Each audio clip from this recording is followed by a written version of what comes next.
according to 5 separate sources. Each one of them are in a different area of intelligence, and they are spread out between 3 separate intel agencies. Point 1, they claim that President Donald Trump has authorized far more serious and far more aggressive strikes upon Iran beginning this weekend. According to these 5 separate sources tonight, as of 8:29 p.m. Eastern Time, the nature of these strikes will allegedly, quote, leave the regime of the Islamic Republic with no choice but to surrender, unquote. I don't like words like that. Because words like that hint at a level of action that might be considered unparalleled.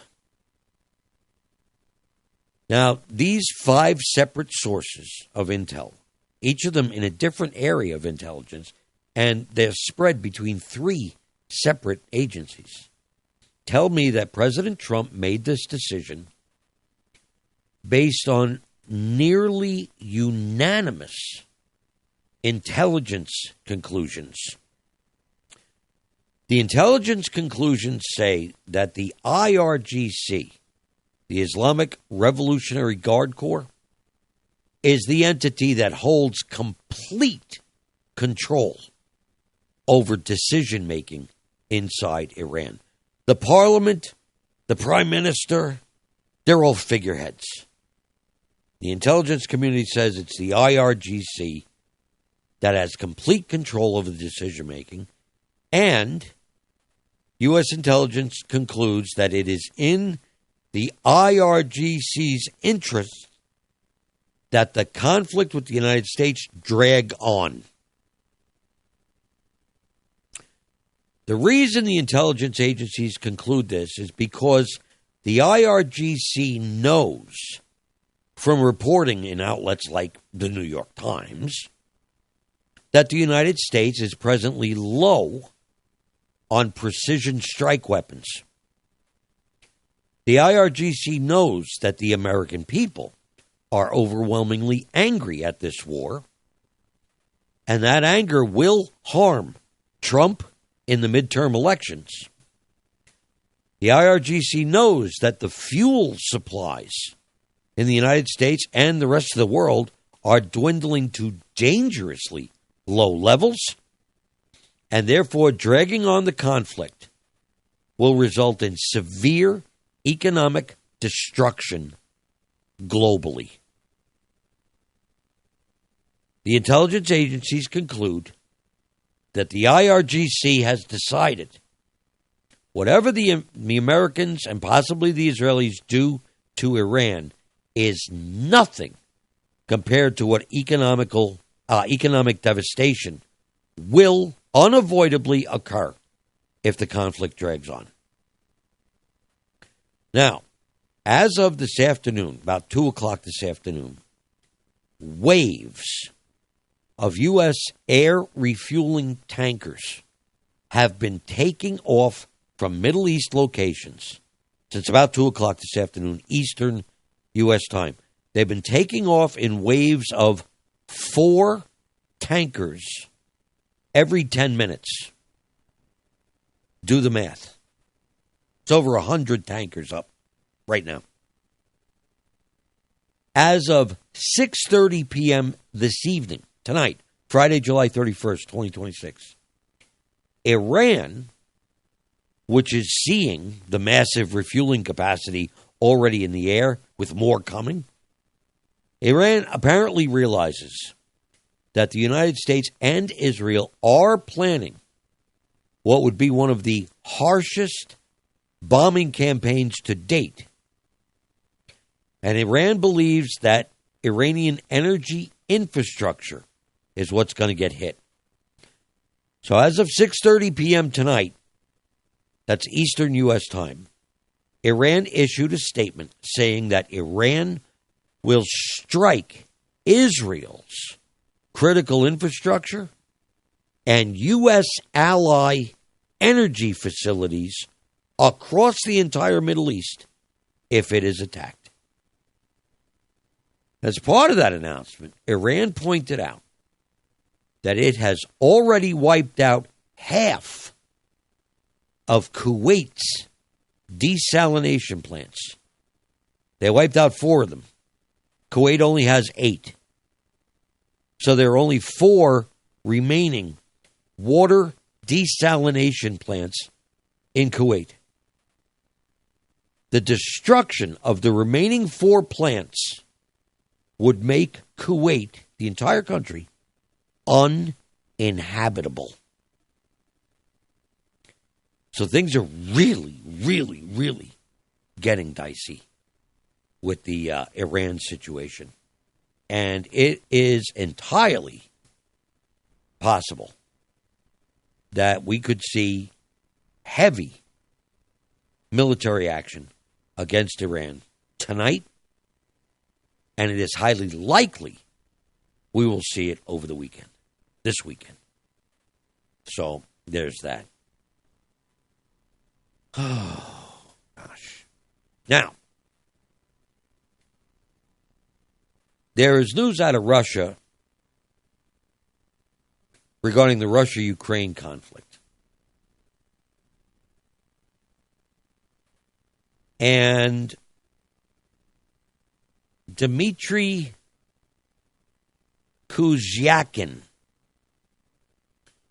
who is a Russian expert in unmanned aircraft and the chief designer at Russia's Center for Integrated Unmanned Solutions, revealed today that Russia knows SpaceX, you know, Elon Musk's company, deliberately ignores Ukraine's use of Starlink terminals for unmanned drone strikes deep in Russia.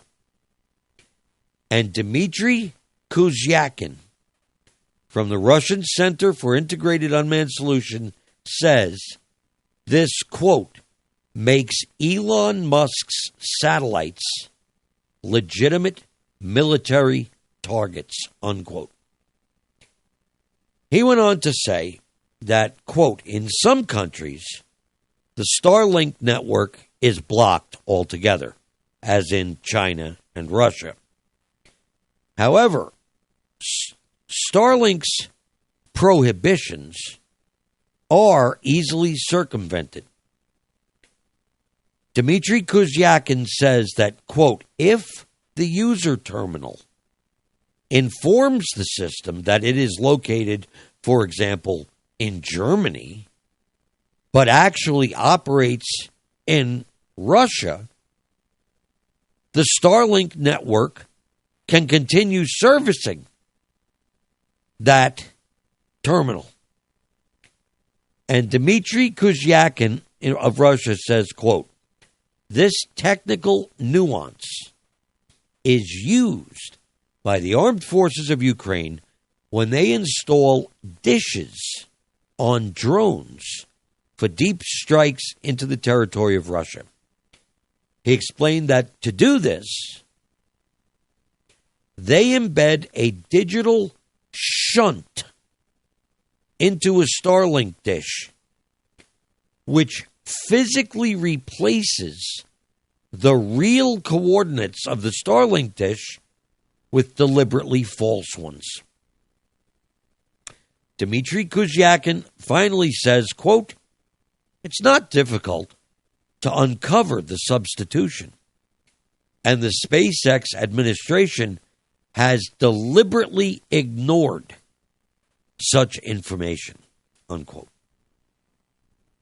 So, I don't know if the technical information stated by Dmitry Kuzyakin about Starlink is true.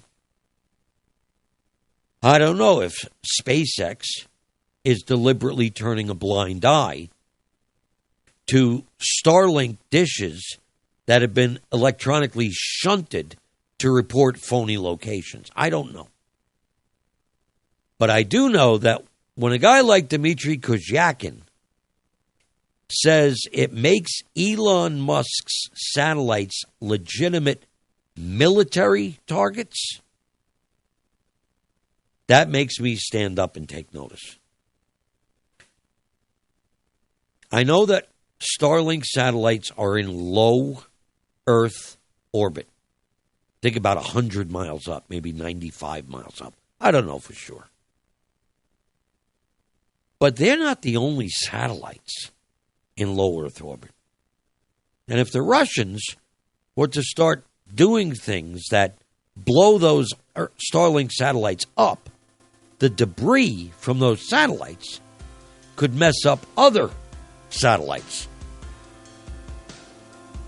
And I don't know what the United States is going to do if the Russian Federation starts blowing up space satellites owned by and operated by American companies. See?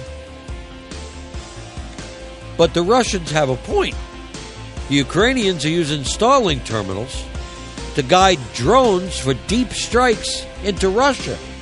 Russia has a right to defend itself from that. So things on the Russia-Ukraine front are also getting worse. I'll be back in a few. 2026. Yeah, vacation's over. I'm back. Took a week. Ran repeats. But it's real live me right now. There's other news.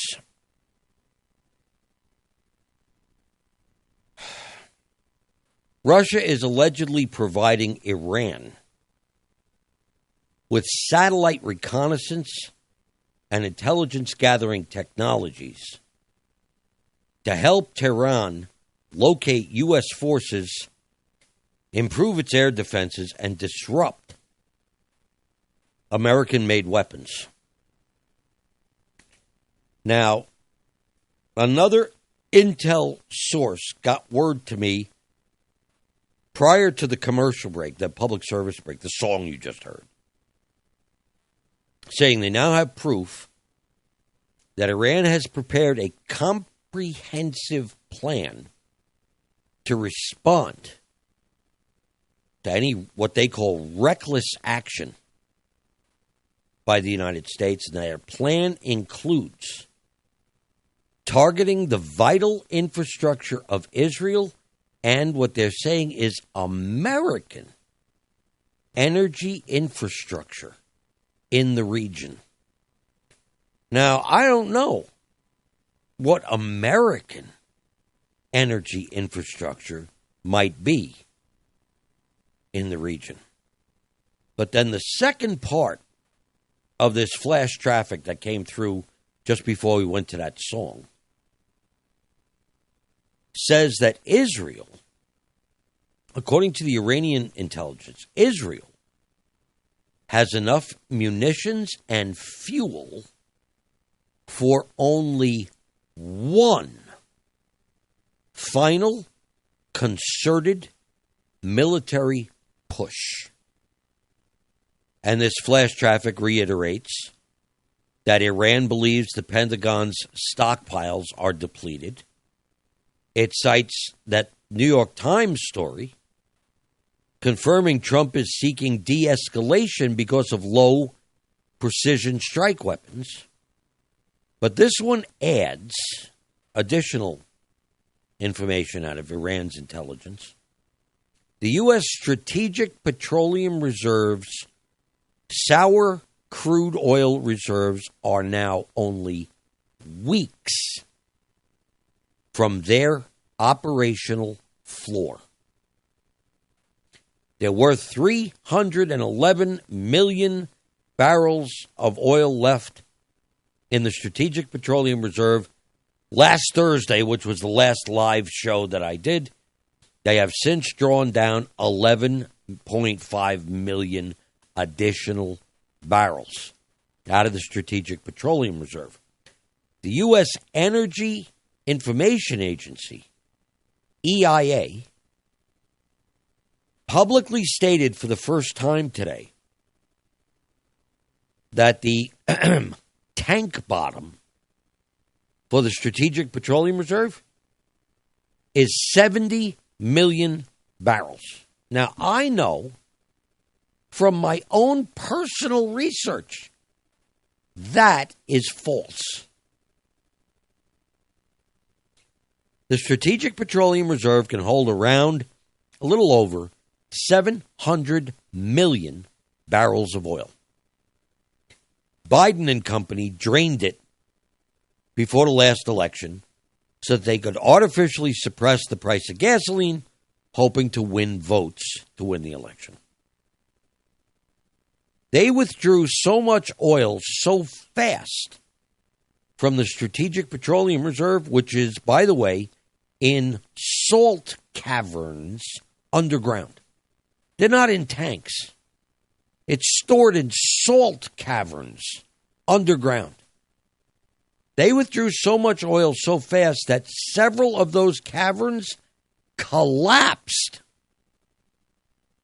And they have to send men down there to fix them before they can try to refill certain of these caverns. So the Strategic Petroleum Reserve is in bad shape. But it's down now to an admitted level of 300 million, ever so slightly less than 300 million barrels. From my own research, I was able to find out that the operational minimum for the Strategic Petroleum Reserve is between 240 million and 243 million barrels.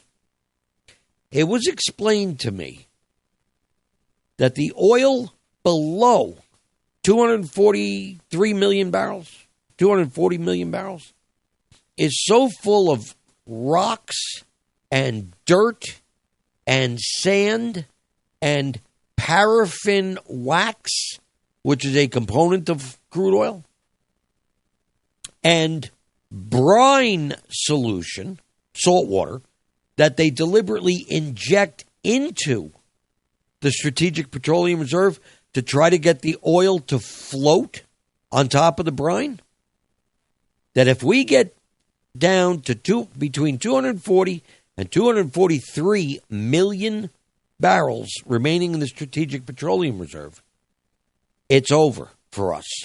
Because the only thing they'll be pulling out below that is rocks, dirt, paraffin wax, and brine solution.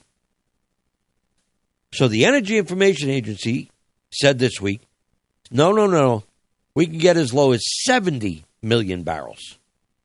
That simply does not appear to be factual. But whether it's 70 million remaining, or whether it's 300 million remaining, if we're withdrawing oil out of there at 10 million barrels a week, that's 20 weeks worth of oil. 20 weeks of oil left for the United States of America.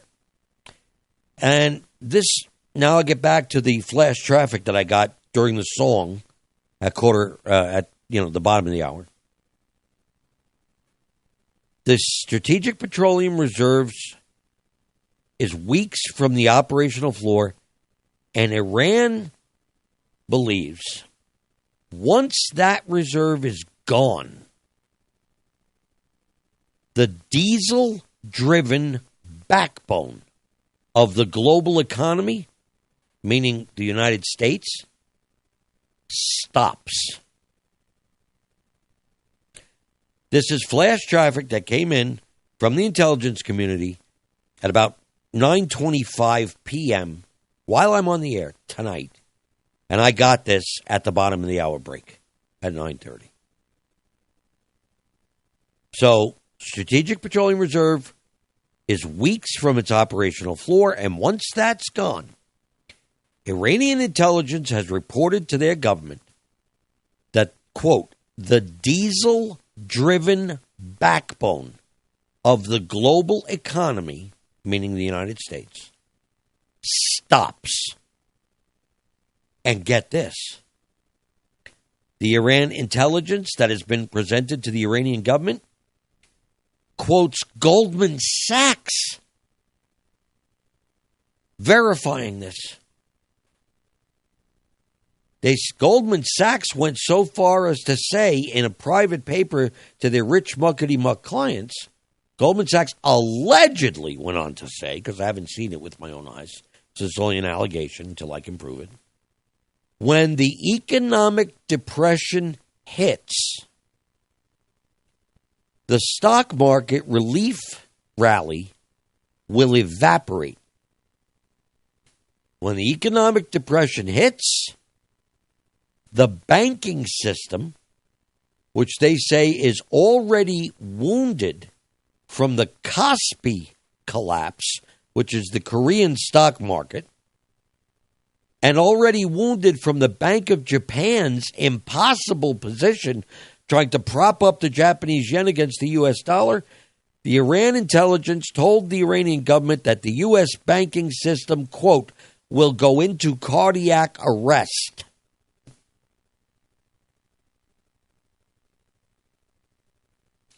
And they summed up what they told the Iran government. For those who engineered this crisis, a hot war is the perfect environment for a cold crash. The Iranian intelligence told the Iranian government that the people who engineered this crisis will point at the designated enemy and drown the American public in propaganda, because a population that is fighting a foreign threat won't riot over breadlines or ask who was responsible for looting the national treasury. Iran intelligence told the Iranian government, quote, it's a proven recipe. Externalize the threat, militarize the response, and consolidate control while the economy burns. They said it wouldn't be the first time, and pointed out that, quote, profit and power are extracted precisely when everyone else is distracted trying to survive, unquote. That everyone else is me and you, folks.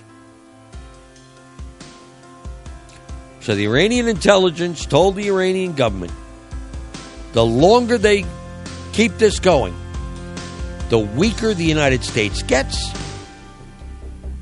and we're headed into economic depression, which will evaporate the stock markets and send the banking systems into cardiac arrest.